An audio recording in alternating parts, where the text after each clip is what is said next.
In these problems, we're multiplying decimals, and there are a couple little tricks to know about multiplying decimals.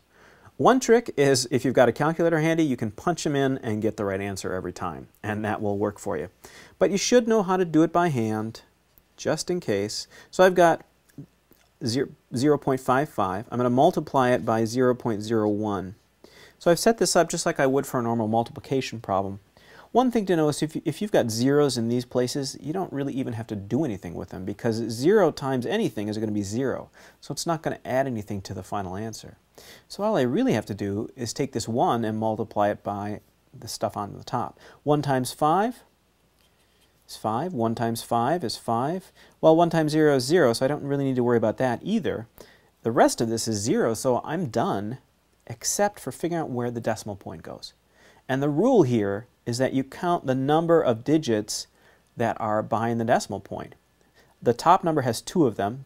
Both of those 5s are to the right of the decimal point. And the bottom number has 2 as well, the 0 and the 1.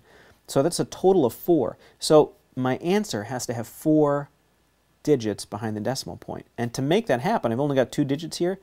I add some zeros. So now I've got 1, 2, 3, 4 digits behind the decimal place. So the answer, what is 0.01 times 0.55? It's 0.0055. Let's look at the next one. It says multiply 0.94 times 0.02. Again, these zeros we're going to ignore. We take this 2 times 4 is 8. 2 times 9 is 18.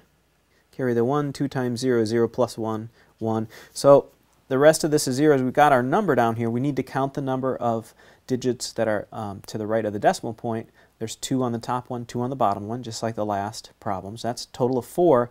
Since I've only got 3 digits down here, I've got to add another 0, and my answer is 0.0188. All right, one more. Multiply 15 times 0.4. One of these numbers is not a decimal, but we'll do it in just the same way. 4 times 5 is 20. Put the 2 up here. 4 times 1 is 4 plus 2 is 6. So I've got 6, 0. I've got to count the number of digits behind the decimal place. In this case, it's only 1. Only the bottom number has a decimal point, and there's only 1 to the right of that. So 1 to the right of the decimal point gives us 6.0 in our answer, which is the same thing as 6. So that's a little bit about how to multiply decimals.